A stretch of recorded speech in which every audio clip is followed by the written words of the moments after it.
근데 내가 어떻게 좀 됐으면 좋겠다 했을 때 차은우님 정도의 코를 원한다 그러면은 콧대가 좀 모자라게 됩니다. 쌍꺼풀 라인이 이쁘게 안 생길 수 있기 때문에 초반에 이 눈매 교정을 통해서 이 눈 뜨는 힘을 강화시켜줘서 쌍꺼풀 라인이 이쁘게 형성되는 데 도움을 줄 수 있다고 생각하시면 될 것 같습니다.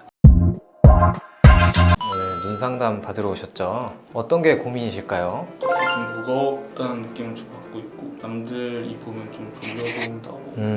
본인이 이제 좀 어떤 눈이 되고 싶다 이런 사진 같은 거 평소에 가지고 있는 거 있으실까요?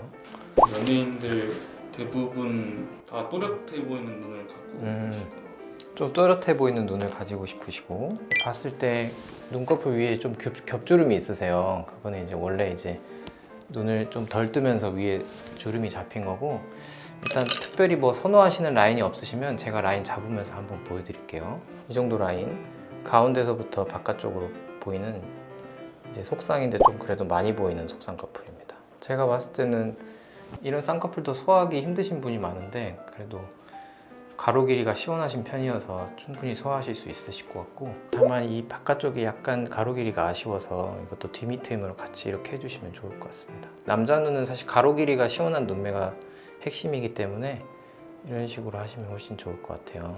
이제 수술법은 보시면 라인을 잡게 되면 남자 눈 라인은 되게 낮게 잡거든요, 여자분들보다. 근데 기존의 겹주름이 저희가 잡으려고 하는 라인보다 좀 많이 떨어져 있기 때문에 비절개로도 좋긴 하지만 절개를 통해서 확실하게 이 겹주름을 해결하는 방안으로 하시면 좋을 것 같아요. 그리고 이제 쌍꺼풀의 원리는 결국 이제 이게 안구라고 치고 이게 이제 눈꺼풀이라고 치면은 이게 눈을 떴다가 맞다 할 때 이렇게 주름이 생기게 하는 게 이제 쌍꺼풀의 원리인데, 절개를 통해서 하게 되면 이 주름이 생길 때 이 위쪽에 이제 겹주름이 생길 수 있는 그런 방해 요인들을 좀 섬세하게 조작할 수 있다고 보시면 되고, 그리고 이렇게 주름을 만들어주는 수술인데 이 안쪽에 이제 지방 조직들이 너무 많으면 제거를 하기도 하고, 이 지방 조직을 이 앞쪽에 조금 옮겨줌으로써 겹주름이 생기는 걸 방지할 수 있습니다.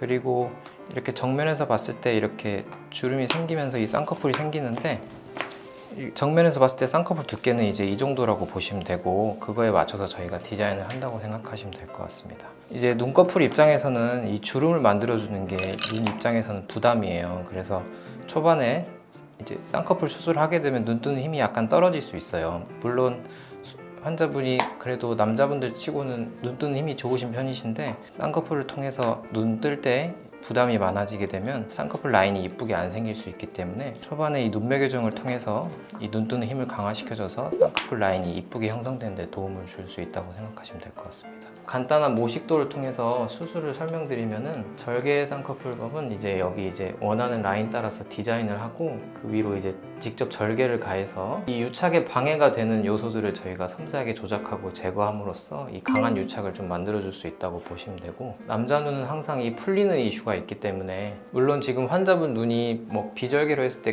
꼭 잘 풀릴 만한 조건을 가지고 있는 눈은 아니신데 위쪽에 약간 겹주름이 있으시고, 남자분들은 이제 항상 위쪽에서 강한 조직이 누르는 힘이 있기 때문에 절개법이 조금 더 적합한 수술이라고 보시면 될 것 같습니다.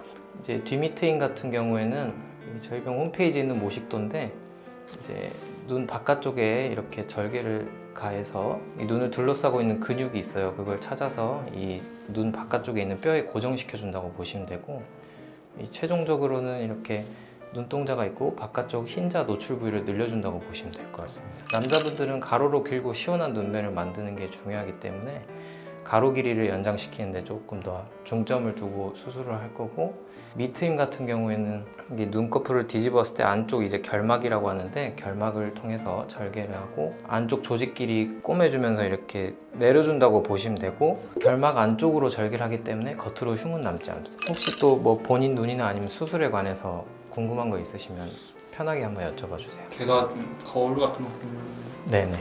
이게 닦는 이게 대칭이 안 맞는 것 같아서 네. 그래서 대부분의 사람들은 왼쪽 얼굴이 좀 더 나와 있어요. 왼쪽 눈이 조금 더 돌출되어 있다고 보시면 되고, 환자분 같은 경우에도 왼쪽 골격이 약간 나와 있고 왼쪽 눈이 조금 더 나와 있다고 보시면 됩니다. 왼쪽 눈이 아무래도 좀 더 나와 있기 때문에 눈뜨기가 훨씬 편하고, 오른쪽 눈이 작다는 느낌을 받으실 거예요. 저희가 목표로 하는 대칭은 이렇게 사진을 찍었을 때 좌우 반전을 해도 똑같을 만큼 그런 대칭이 아니고, 이렇게 대면했을 때 이질감이 없을 정도로의 대칭을 만든다고 생각하시면 될 것 같습니다. 제가 눈 가로 길이가 되게 시원하고 길다고 하셨는데 네. 비미트임을 추천해 주신 이유가 그거는 얼굴 전체에서 눈의 비율을 보고 말씀드리는 건데요. 이제 눈이 이렇게 있고 안쪽보다 바깥쪽 여백이 좀 많아요. 그래서 디미트임을 통해서 가로 길이를 조금 더 연장시켜서 이 바깥쪽 여백을 채워줌으로써 좀 더 시원한 눈매를 만들어준다고 생각하시면 될 것 같습니다. 오늘 이제 코 수술 상담하러 오셨는데 어떤 게 좀 고민이셔서 오셨을까요? 옆에서 보면 좀 네, 코가 낮아 보이고 네, 매부리가 살짝 있는 것 같아서 네. 일단은 정면에서 봤을 때 코끝이 살짝 좀 처져 보여요. 요거는 이제 측면에서 봤을 때 이제 그 매부리 정도에 따라서 이런 게 좀 한데 이렇게 코끝을 살짝만 들어 올려줘도 훨씬 좀 더 젊어 보이는 그런 인상이 될 것 같습니다. 이제 근데 옆에서 이제 보면은 말씀하신 것처럼 내가 어떻게 좀 됐으면 좋겠다 했을 때 차은우님 정도의 코를 원한다. 그러면은 콧대가 좀 모자라게 됩니다. 그래서 이런 경우에는 이제 실리콘 보형물을 고려를 하게 되고요. 코끝을 높이고 콧대를 채우는 게 이제 코 수술의 전부인데, 그러면 콧대를 얼마나 채우느냐, 그러니까 얼마나 높이냐, 그리고 코끝을 얼마나 높이고 그 위치는 짧게 하느냐, 길게 하느냐, 내리느냐, 올리느냐, 그대로 하느냐.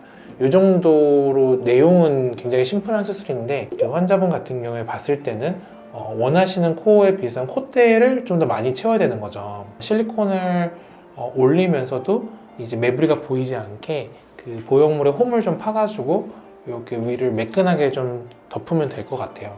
이제 수술을 이제 어떻게 할지 조금 보게 되는데, CT를 봤을 때 가장 먼저 이제 비중격 크기를 이제 보게 되는데, 비중격이라는 거는 코 안에 있는 연골인데 그렇지만 뼈에 붙어 있기 때문에 어느 정도 크기일 것이다 라고 가늠을 할 수가 있는데, 이걸 이제 다 떼면은 코 수술할 때 굉장히 도움이 되겠지만은 이 코의 형태를 지지해주는 그런 연골이에요. 그래서 이걸 다 떼거나 그러면 코가 무너지게 됩니다. 그래서 니은자 모양은 남겨요. 12mm에 15mm 정도의 연골을 채취해서 코 수술을 쓸 수가 있게 되는데, 우리가 지금 높이고 싶은 코는 직선을 쭉 뻗어 내려와서 이 정도 높이는 돼요. 그러기에는 이제 15mm 정도의 이 비중격 연골로는 길이가 물리적으로 모자라게 됩니다. 이런 경우에 이제 늑연골이라고 해서 추가적인 연골의 도움을 좀 받아서 이제 코 수술을 해야 된다. 좌측에 비염이 조금 있는데 수술에는 큰 지장이 없는 상황이고, 이 정도면 제가 보는 분들 중에서 굉장히 똑바른 편이라서 수술하는 데는 큰 지장이 없습니다. 모양을 좀 설명드리면은, 정면에서 봤을 때 이제 코를 살짝 들었으면 좋겠다라고 한 얘기는 뭐냐면은, 너무 많이 올리면 들창코가 되겠지만은 이 정도만 돼도 굉장히 좀 좋을 것 같다는 생각을 해요. 옆에 라인을 보면은 이 정도로 높이고 이쪽을 이제 얇은 실리콘을 해서 채우는 거죠. 그러면은 멋진 코가 나올 것 같은데, 지금까지 설명드린 내용 중에서 궁금하거나 아니면 나는 이런 거는 싫고 이런 건 좋다 이런 건 있나요? 교정 중이어가지고 치아 교정기? 이게 다 끝나버리면은 네. 코 모양이 또 이렇게 바뀔 것 같아가지고 그런 게 조금 고민이 되세요? 사실은 이제 교정기 같은 경우에는 요즘은 뭐 하시는 교정기마다 조금씩 다르긴 한데, 기본적으로는 한 1, 2mm 정도의 영향을 끼친다고 봐요. 그래서 코 수술이 이제 측면 라인을 좀 결정을 하다 보니까 그런데, 실제로 보면은 거의 뭐 한 1, 2mm 정도의 차이기도 하거니와 코 수술할 때 뭐 큰 지장은 없습니다. 제가 그 긴 코라고 하셨는데 너무 들어올리면 들창코가 되지 않을까요? 그러니까요. 그건 이제 주의를 해야 될 부분이 맞습니다. 코 자체는 그냥 길지도 않고 짧지도 않고 지금 적당하다고 봐요. 다만 조금 코끝이 매부리에서 좀 처지면서 그게 길어 보인다는 느낌을 주게 되고, 좀 긴 코를 가진 분들은 가진 나이에 비해서 뭐 다 그런 건 아니지만은 조금 더 나이가 들어 보이는 경향이 있거든요. 그래서 이런 게 들창코가 되지 않을 정도로 살짝 가볍게 그래도 코를 들어주는 게, 좀 짧게 해주는 게 제 생각에는 관건인 것 같아요. 그래서 들창코가 되지는 당연히 않도록 각별히 유의를 하고 있어요. 또 더 궁금하거나 물어보고 싶은 거 있을까요? 따로. 그러면 오늘 이제 코 상담은 이렇게 마칠 거고, 한번 수술 관련해서 신조하에 좀 고민해 보시고 수술 결정하시게 되면 제가 예쁘게 잘할 수 있도록 하겠습니다.